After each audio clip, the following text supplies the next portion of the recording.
তিনবার বাঘের হানা কুলতলির মইপিট কোস্টাল থানা এলাকায়।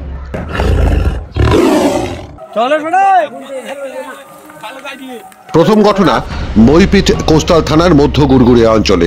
দুই বাইক আরোহী হঠাৎ আবিষ্কার করেন হলুদ কালোর বিদ্যুৎ ছিটকে বেরিয়ে এসেছে জঙ্গল থেকে। বিকাশের মোড় থেকে বাড়ি যাওয়ার পথে হামলা। মুহূর্তে বাইকের আওয়াজ আর গতি বাড়িয়ে দেওয়ায় স্রেফ কপাল জোরে বেঁচে যান দুই আরোহী।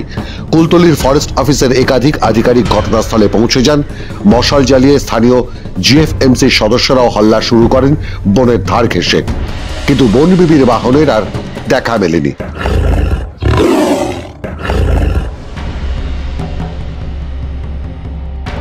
বনের ধারেই ঘর, সেই কারণে অভ্যাস হয়ে গেছে, তাই ঠিক আতঙ্কে নয়, তবে ভয় ভয়ে আছেন জঙ্গলের পাশের বনবস্তির বাসিন্দারা। ঘরের লোক মাছ ধরতে নদীতে কিংবা গভীর সমুদ্রে। মাটির ঘর, টিনের চাল, আর কতটুকুই বা নিরাপত্তা দিতে পারে।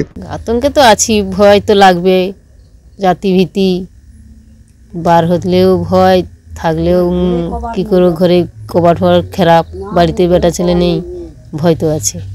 কখন শুনলেন বাঘ এসছে?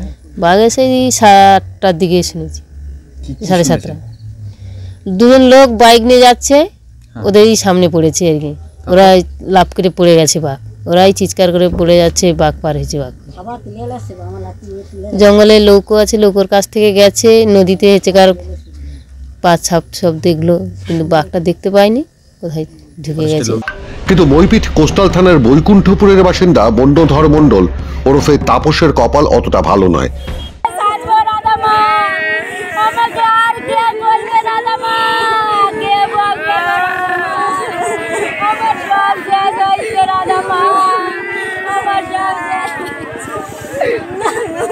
পাঁচজন মৎস্যজীবী মিলে কাঁকড়া ধরতে গিয়েছিল সুন্দরবনের আজমল বাড়ির জঙ্গলে। তখন তাদের উপর ঝাঁপিয়ে পড়ে বাঘ। সঙ্গীরা বাঘের সঙ্গে লড়াই করে বন্যধরকে ছিনিয়ে আনলেও প্রাণে বাঁচাতে পারেননি। কখন গিয়েছিলেন? 8টার সময়। কি করতে? কাঁকড়া ধরতে। তারপর কি হলো? ওই কাঁকড়া ধরতে নেমেছি আর এসে জানোয়ার চাপা দিয়েছি। কোন জায়গায় ঘটলো এটা? বৈঠামা। প্রতিনিয়ত তো যান। হ্যাঁ হ্যাঁ। তারপর কি করলেন আপনারা? প্রত্যেকদিন এবারে চাপা দিয়েছে, সঙ্গে সঙ্গে বাড়ি নিয়ে মারতে ছেড়ে দিয়েছি।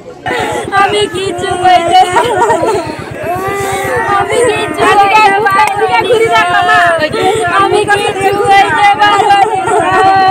আমার মুখে আমি কাউকে দেখাইবনি, আমার ভাবে মুখ কাউকে দেখাইবনি। গোটা এলাকায় শোকের ছায়া নেমে এসেছে। সংসারে একমাত্র রোজগারে ছিলেন এই বন্যধর মণ্ডলী।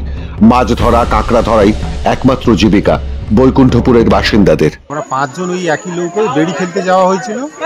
এবার গিয়ে নেমে যে যার বেড়ি ফেলতে ফেলতে সেই মুহূর্তে জানোয়ার এসে চাপা দেয়। চাপা দিতে ওকে মোটামুটি জানোয়ারকে একদম মেরে ছাড়ানো হয়েছে। ছাড়ি করে নৌকো নিয়ে ঘাটে চলে আসা হয়।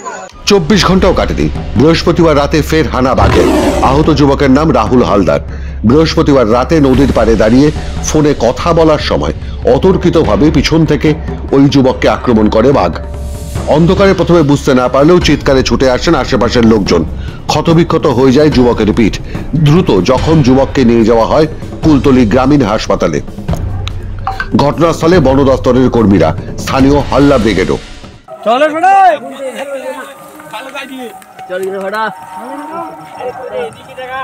কুলতলির মইপিট কোস্টাল থানা এলাকার ভুবনেশ্বরী অঞ্চলে পূর্ব দেবীপুরের নদীর চরে এঁটেল মাটির উপর দেখা মেলে পরিচিত সেই পায়ের ছাপ।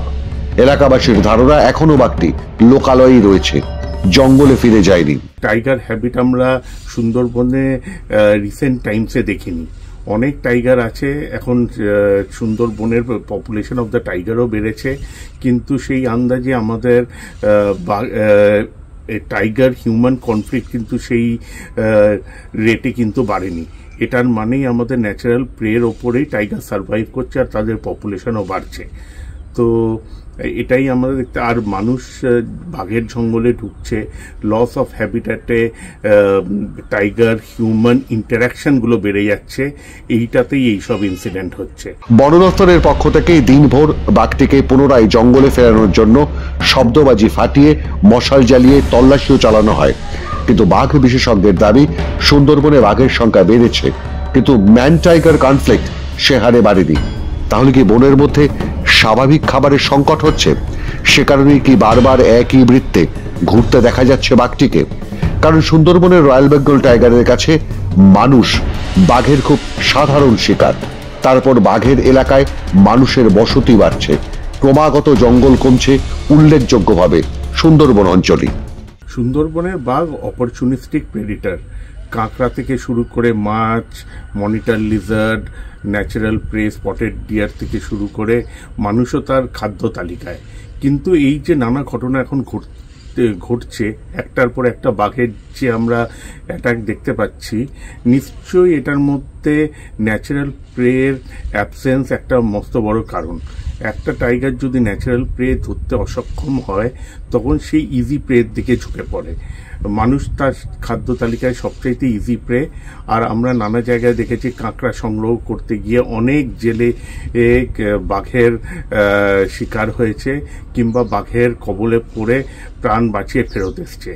তো আমরা যেটা পুরনো স্কুল অফ থট হিসেবে জানি যে একটা টাইগার যদি হ্যান্ডিক্যাপড হয়, যদি ইনজিওর্ড হয়, কিংবা যদি ওল্ড এজড হয়, সে ম্যানিটার হয়ে যায়।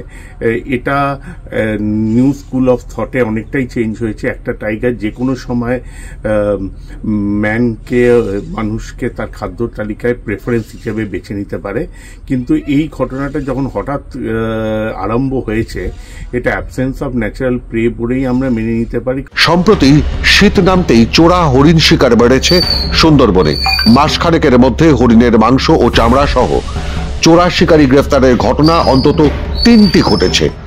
ফলে জঙ্গলের মধ্যে বাঘের শিকার কমে যাওয়াটা সম্ভব। আবার শীতকালে জঙ্গলের ভিতরে মিষ্টি জলের যে ডোবাগুলি থাকে, সেগুলি শুকিয়ে যায়। বন দফতরের দাবি, সে কারণেও লোকালয়ে মিষ্টি জলের সন্ধানে চলে আসতে পারে বাঘ।